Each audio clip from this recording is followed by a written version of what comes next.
मैंने एक session attend किया था इनका, जो 2 डेज का था। First about soul and second about relationship. And वहाँ पे मैंने कुछ इम्पोर्टेंट लेसन सीखा।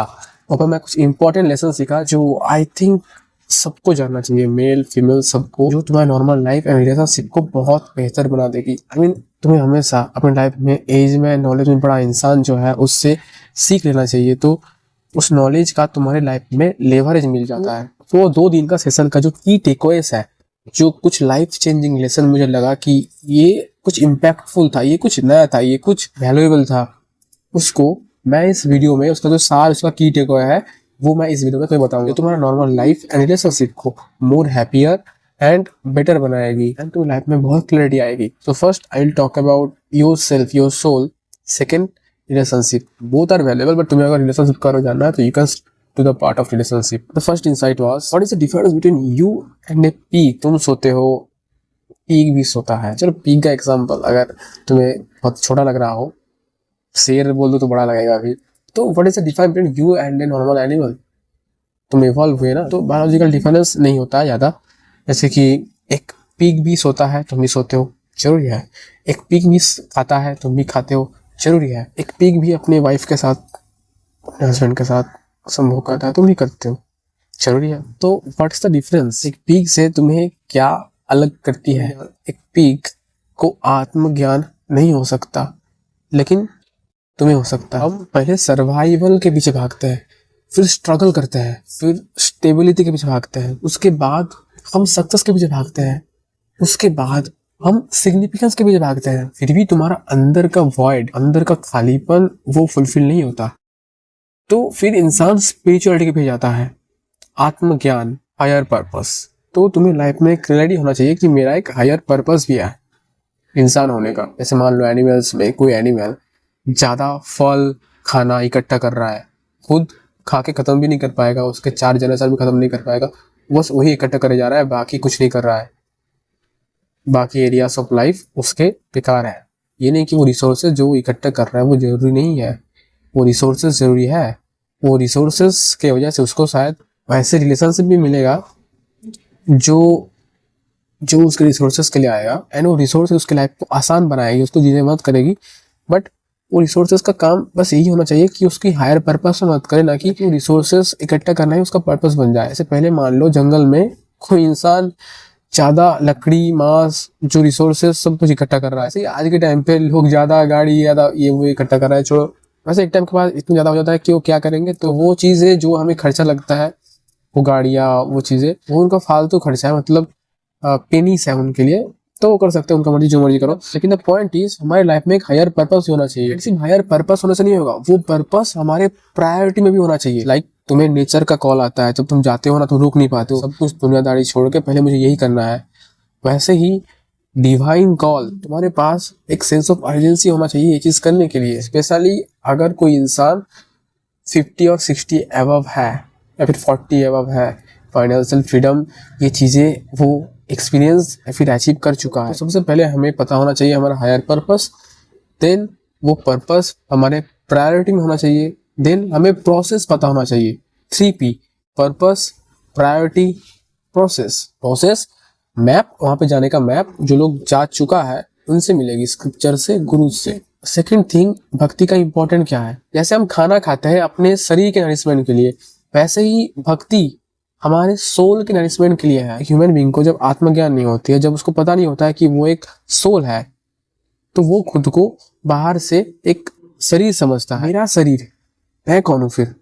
ये शरीर मेरा है, ये शरीर मैं नहीं हूँ। वो जब ये चीज़ को नहीं समझता है तो वो शरीर को खुश करने की कोशिश करता है, वो इंद्रियों को खुश करने की कोशिश करता है, लेकिन वो तो शरीर नहीं है, तो उसे वो सेटिस्फेक्शन कभी भी नहीं मिलता है, कितना भी चीज़ कर ले वो। मतलब एक सोल है, जिसे पता नहीं है कि वो सोल है, तो वो सोच रहा है वो शरीर है, तो वो शरीर को खुश करने के लिए इंद्रिय भोग में जा रहा है, प्लेजर में जा रहा है, बहुत सारा चीज़ कर रहा है, जितना भी मटेरियलिस्टिक चीज़ है, लेकिन वो करके उसे सेटिस्फेक्शन, हैप्पीनेस नहीं मिल रहा है, क्योंकि उसको ये रियलाइजेशन ही नहीं है कि वो शरीर नहीं है, वो आत्मा है। आत्मा ये मटेरियलिस्टिक चीज़ों से सेटिस्फाई नहीं होती है, आत्मा सेटिस्फाई होती है भगवान से, आत्मा सेटिस्फाई होता है परमात्मा के साथ रहने से। जब इंसान को ये रियलाइजेशन हो जाता है तो 90% जो इल्यूशन वो मिट जाता है। तो जैसे शरीर को चलाने के लिए, शरीर के नरिशमेंट के लिए हमें फूड चाहिए, वैसे ही हमारा सोल की नरिशमेंट के लिए हमें भक्ति चाहिए। तुम्हें 80-20 रूल पता है ना? 20% थिंक दैट कीप्स 80% रिजल्ट। तुम शरीर पे 80% मेहनत करते हो, ये क्रीम लगाना, ये करना, वो करना, 1000 चीजें जो तुम्हें करना है करो,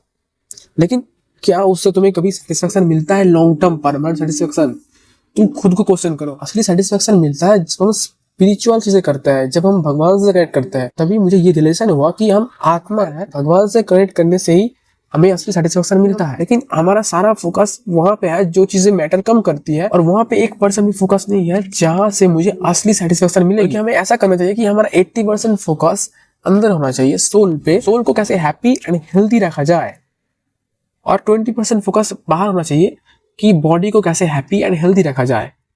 लेकिन हम उल्टा से भी उल्टा कर रहे हैं। तो सेकंड इनसाइट ये था कि बॉडी के नरिशमेंट के लिए हमें डेली फूड की जरूरत है, वैसे ही सोल नरिशमेंट के लिए हमें डेली भक्ति की जरूरत है। एक पॉपुलर कोड भी मैंने सुना था कि पानी पे भक्ति मिल जाता है तो अमृत बन जाता है, खाने पे भक्ति मिल जाता है तो वो प्रसाद बन जाता है, भक्ति जब भूख में प्रवेश करता है तो वो व्रत बन जाता है, भक्ति जब सफर पे प्रवेश करता है तो वो यात्रा बन जाता है, भक्ति जब संगीत में प्रवेश करता है तो वो भजन बन जाता है, भक्ति जब घर पे प्रवेश करता है तो वो मंदिर बन जाता है, भक्ति जब काम पे प्रवेश करता है तो वो सेवा बन जाता है। हमारा ब्रेन कोई कचरे का डिब्बा नहीं है जहाँ पे तुम क्रोध, लोभ, मोह, अभिमान, ईर्षा, हेट ये सब रखो। ये एक खजाना है जहाँ पे लव, नॉलेज, काइंडनेस, हैप्पीनेस, ये सारे वैल्यूएबल चीज रखना चाहिए। थर्ड लेसन, हम सब अपने लाइफ के हीरो हैं। जब भी कोई मूवी में हीरो का बुरा टाइम आता है, हीरो पीटता है, हमारे अंदर होप होती है ना कि पिक्चर अभी बाकी है, हीरो वापस खड़ा होगा, वापस हैप्पी एंडिंग होगा।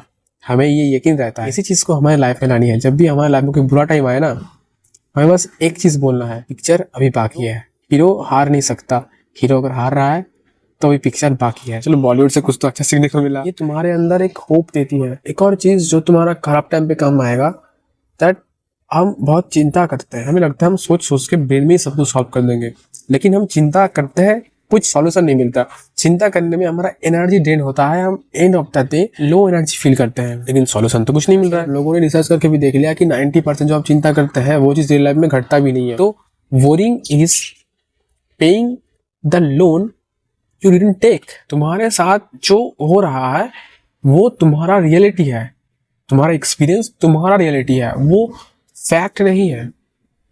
एंड तुम अपनी रियलिटी बदल सकते हो। एक चीज जो मैंने खुद ऑब्जर्व करके देखा है, मैं अगर 10 घंटा भी अपने दिमाग में ओवरथिंक करता रहूंगा ना, सोचता रहूंगा, प्लान करता रहूंगा, तो भी मुझे कोई क्लैरिटी नहीं मिलता, कोई कैलकुलेशन नहीं मिलता जो मुझे 5 मिनट 10 मिनट कॉपी पेन लेके जर्नल करने में मिल जाता है। तो अपने दिन में एक वोरी टाइम बना लो कि इस टाइम से इस टाइम दिन में 10 मिनट, 15 मिनट, 30 मिनट्स मैं बस चिंता करूंगा, वो भी कॉपी पेन लेके प्लान करूंगा, पूरा लाइफ का क्लैरिटी मिल जाए। उसके बाद मैं पूरा दिन कोई चिंता नहीं करूंगा, पूरा दिन मैं प्रेजेंट मोड पे रहूंगा। ये तुम्हारा शरीर का, सोचो कितना एनर्जी बचा देगा, कितना तुम प्रेजेंट रहोगे, लाइफ को एंजॉय करोगे, एंड तुम्हारा लाइफ कितना अच्छा हो जाएगी। तुम्हारी एनर्जी बचेगी, टाइम बचेगी, एंड ज्यादा हैप्पी रहोगे, लाइफ को एंजॉय करोगे, ये सिंपल चीज कर लेने से। एंड 4, जैसे हमारा हैबिट रहता है ना हर दिन खाने का, पीने का, ब्रश करने का, वैसे ही और हैबिट बना लो, काउंट ब्लेसिंग। तुम्हें हर टाइम ब्लेसिंग काउंट करना है। हमारा ब्रेन नेगेटिव, क्या बुरा हो रहा है हमारे साथ, वो काउंट करने के लिए प्रोग्राम हो चुका है। जो हमारा कोई काम में नहीं आ रहा है, जो हमारी लाइफ को बेहतर नहीं बना रहा है, जो हमारी लाइफ को बेकार बना रहा है, हमारी लाइफ की क्वालिटी को बेकार बना रहा है, सैड बना रहा है, तो उसको हमें बदलना है, हमें रिप्रोग्राम करना है, हमें काउंट लेना है अपनी लाइफ को। Count blessings. When you count blessings, your brain look for more blessing and your life become blissful and you attract more blessings. These are some practical methods जो तुम्हारे लाइफ को, तुम अगर यहाँ से जी रहे हो ना, वो यहाँ से यहाँ पे कर देगी। तुम अब यहाँ से जियोगे तो वो दिख नहीं रहा है। Second part will be about relationship. Video लंबा हो रहा है तो that will be also valuable, तो वो वीडियो का लिंक तुम डिस्क्रिप्शन में मिल जाएगा। बाय।